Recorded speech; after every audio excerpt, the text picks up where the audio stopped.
Hello again. So the New Zealand attacks have thrust the threat of white supremacy into the spotlight. At least 50 Muslims died in shootings at 2 mosques in Christchurch. This morning we discuss the rise of white supremacy and explore how white minorities identify themselves 25 years into South Africa's democracy. Joining me to talk more on this is writer and researcher Jamel Khan and journalist Nechama Brody. From our Pretoria studios, we're joined by Jasmine Opperman, who's the Director of Africa for the Terrorism Researchers and Analysis Consortium. A very good morning to all of my guests. As we celebrated Human Rights Day, Sharpeville Day, this week, I'd like to start with you. Has South Africa's reconciliation project worked? Is there a rainbow in this nation? We need not even mention the many examples of racism that we have seen in this country recently. Well, I have said before that I think it is a failed project. And if anything, for me, it seemed more to be a project aimed at lulling white anxieties about being cleansed and being chased out of the country than it was about actually acknowledging and healing black pain. And we see that now, and often when one criticizes or critiques racism and white supremacy in South Africa, the retort is often, but what about reconciliation? What about the Rainbow Nation? So that has now also become a weapon to silence black people, not to talk about the uncomfortable truths about the fact that something really, really horrible happened in this place. It's so impolite in this country to talk about race and racism. Nechama, I see you nodding your head in agreement. Yeah. I mean, I think almost I want to separate that out. If we want to talk about white supremacy and then what does this kind of co-opted Human Rights Day, Sharpeville Day, Langa Day, what does that represent? But if we want to talk about sort of the rise of white supremacy as a notion, I mean, for me as a media researcher, what's been very important is to see how we can actually date how white supremacist notions have mainstreamed themselves.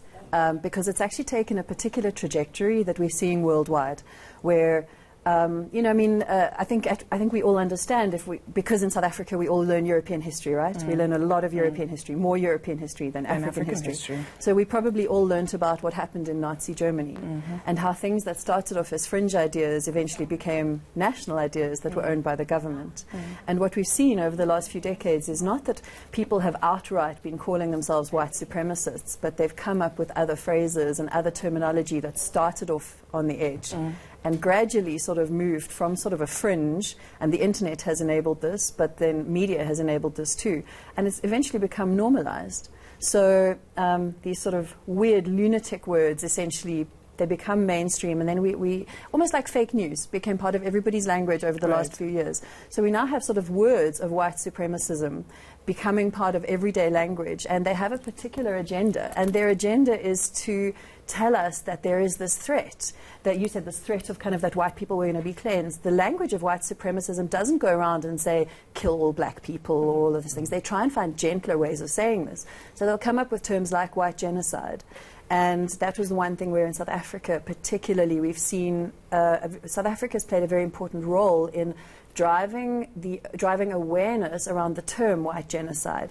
And that obviously represents that there is a specific and deliberate threat against white people. In South Africa, its iteration is that they're killing off whites. In other countries, it's that whites are dying through assimilation or because brown people are having more babies. So the theories differ slightly. But what white genocide represents as a concept is that the state is failing white people. So when you hear white genocide, it embeds a whole bunch of notions around the importance of whiteness and white people and white nations. But it does it in a term that enables empathy or sympathy. So it doesn't actually go and say, it doesn't use actual Nazi slogans or whatever it is. It's a softer way. But it sort of embodies a whole universe of distrust of governments. And I think that's also important for me as we see this, there's a need for balance or whatever, is that we've enabled this environment where the fringe has become mainstream, and now we've normalized it completely. Like that's acceptable. Jasmine, we haven't seen anything like what we've seen in Christchurch since the days of Brent Stradom in South Africa, but the sentiment is there. Can we rule out a possibility that this threat, in inverted commas, could play itself out in the form of violence against a particular nation or people? Good morning, and morning to your viewers. No, I don't think we can exclude the reality of such a threat. I think we've made similar mistakes when we looked, for instance, at the Islamic State, and where we lived in an illusion that policy and that distance is a safeguard for South Africa. New Zealand had a profound lesson for us there, that distance actually has become irrelevant. If one goes on social media, and I'm not talking about mainstream platforms such as YouTube, such as Twitter, such as Facebook, but you go into Gap, you go into 4chan or 8chan, and if you look at the groups participating, and I'm talking about South Africans, and the blatant statements being made, and I am talking about racism, a case in point. I am talking about attacks against farmers. You have this crowd participating, and that does not mean that they are all prone to violence, but the crisis is continuously created. And any person prone to violence, to see that the only solution to this is via an act of violence, is a reality in South Africa that we need to understand with all seriousness and start looking and addressing it at the right time, at the right place, with decisiveness. We cannot and we do not want a repeat of what has happened, for instance, in New Zealand. But to be able to counter it, we need to understand what is happening in terms of the context of right-wing extremism in South Africa. We have moved beyond groups like the AWB, for example. We are talking individuals that's willing to engage, that wants to draw attention, that feels they are representing a group of people or worldwide, not necessarily confined to South Africa. And that reality is present in South Africa. Let's not be naive, and I agree with the two former speakers in terms of policy failures. And these policy matters are being presented as a crisis to white people in South Africa. And sadly, it leaves the door open for that one or two willing to engage in such horror and brutality. Yeah. Jamil, Nechama mentioned it earlier in terms of what we are taught in school, in the history books. So not only did we have over 400 years of slavery, colonialism, there's also a widely held view by some people, black people, to say that whenever it comes to black pain or whenever it comes to issues of race and racism where black people are concerned, you still, like you spoke about the lulling of those emotions, you're still told, well, we've come such a long way, let's not go back there. What does that do in a society like ours? So also just to mention, I think that a big part of this issue is the entitlement to resources. And in South Africa particularly, as we know, there's a very small minority of a population that have been entitled to maximum a portion of the resources. And now that there are efforts, and they are not the best efforts, but there are efforts to equalize that claim to resources, that is also perceived as a threat. And that, for me, is the biggest point that comes through in not only extreme white supremacist discourse, but also the everyday sort of white talk, if you will. So coming back to the point of schooling, that in itself was also a site of inequality and still is. And so not only is it the inequality of claims to resources, but or physical resources in terms of money and physical resources to do things, but also ideological resources. And that is how we get to this point now, where people like myself and Nechama, we critique things like white supremacy that also is seen as a threat to ideological supremacy, because it's never been questioned before. It's always been understood to be the way things are. And so now when we find ourselves in a situation whereby people are pushing back. That feeds into this bigger narrative of, can you see what they're trying to do to us, you see we're under threat. So a lot of this is also about fear-mongering, and it basically just, in South Africa particularly, I feel it creates a general societal anxiety, and people stop knowing how to relate to each other anymore, because white people have this issue of, I can't do or say anything anymore because now I'm going to be in trouble. Well, first of all, you shouldn't be saying the things you want to be saying, and that's a problem. But black people, on the other hand, have this thing, and that's been happening for a long time.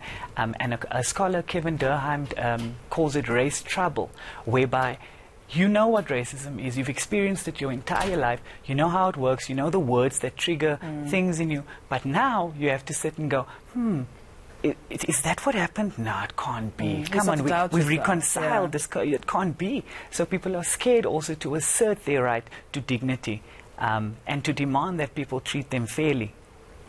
Nahama, in its very essence, apartheid, it was very much also institutional. We speak about education and the lack of access to not only African history, but a lot of other things. We also have laws to date, apartheid-era laws that we still use in South Africa.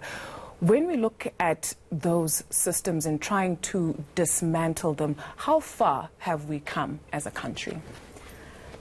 Again, I want to say that I don't think that the notion of white supremacy has any, I don't think it can even see black pain, first of all. So I think we need to sort of detach ourselves from this idea that people who are concerned about white nationalism and that sort of stuff, I found from my research over the last 5 or 6 years that there is an invisibilization. So literally they're not seeing that. They are not seeing black victims of murder, black victims of violence. They're not seeing historical black pain from the last 300-400 years. There is no sense of that they can see any of that. All they can see for themselves is, I am being now unfairly prejudiced because I can't say, it's so hard to be white these days. It's so hard to be male these days, which is another discussion. But within that, the language of this is universal. So it's no longer just a South African thing. What South Africa has become, and I think this is where the language is important, where South Africa didn't cause white supremacism around the world, but we have become a totem. We've become a very important symbol for whites in other countries who feel similarly threatened. So the old South African flag, even to some extent old Rhodesian motifs get used by some of those groups. So anything that represents that particular era of sort of militarized white forces against black Africans has become very inspirational for white supremacist movements around the world. And that's also why the cause of alleged, and the data does not back this up at all, this alleged white genocide that's happening in South Africa gets used over and over again as a sort of a call to arms for white people in other countries. And we've heard this numerous times with mass shooters citing South Africa and citing the white genocide that was popularized here by fringe and right-wing movements, and including AfriForum, including Steve Hofmeyr, including Sinette Bridges and other people after 2010 and around the World Cup. I was reminded on Twitter by some colleagues where there were all these allegations that there was going to be a machete race war, if anyone remembers that time, where the foreign press were reporting that whites were going to be massacred by blacks. So South Africa popularized those things, and then the rest of the world was like, well, we're going to use this. This is our battle call as we go in. And literally it has been what people use. So we need to see it as a global movement rather than as a response even to apartheid.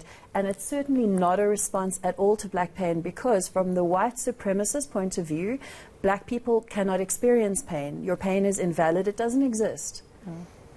So they're not a binary even. And I think that that's where we kind of, we get confused, hoping them to behave like humans. Yeah. Jasmine, this conversation also is to attempt to find ways to heal and to move forward as a nation. You find some sectors of society saying that, well, South Africa is a country based on compromise and and a lot of people feeling the frustration of how events have played themselves out. You go back to the days of the Truth and Reconciliation Commission, and hence we open with the question, has this reconciliation project worked? In attempting to find a way where we can all kumbaya, you speak about policy failures. What do we do practically, just from a you and I level? I think what is important, and I think, and that is the sad case, and this is again not only a South African problem to start off with, it boils down to statements being made in public. It boils down to how the issue is being presented. It boils down to moving away from a crisis mindset to one of actual reality that needs to be addressed in a constructive manner. It needs a situation where people are willing to learn and accommodate. This morning on the way here, I see the report headlined, eNCA Dominee apparently prayed for the Muslims and all hell broke loose. And this is happening in South Africa.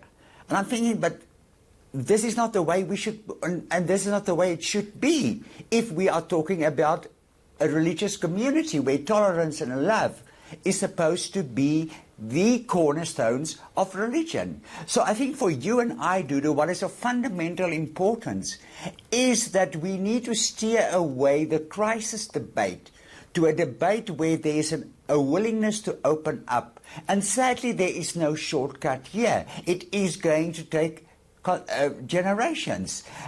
An example. I was called in by parents 2 or 3 years back about a child that they were concerned about that is showing an inclination to what they believed right-wing extremism. I spent there 1-2 days at most, and I went back to the parents and said, for as long as this is the way you live, and you set the example, how else do you expect the child to behave? Maybe we should start by looking at you, the child. I think this is fundamental. It's how we live and set the example to our children, how we are opening up our children's mindsets, that there is actually no such thing as a white genocide, but there is no such thing as a crisis, and limit the probability of people willing to make use of brutality in its most horrible manner, as we've seen in New Zealand, to a few individuals at the fringe, which sadly will always be a reality. Sadly will always be a reality. We're living in an amazing country on a phenomenal continent. It's in all our best interest to make this work. Thank you very much to all of my guests. That was Jamil Khan, Nahama Brody and Jasmine Opperman. And that's a wrap from the Morning News Today team. Thank you very much for staying with us on this Sunday morning. Hashtag Africa is coming up next. That's followed by The Fix with Karima Brown. Have a fantastic Sunday and a blessed week ahead.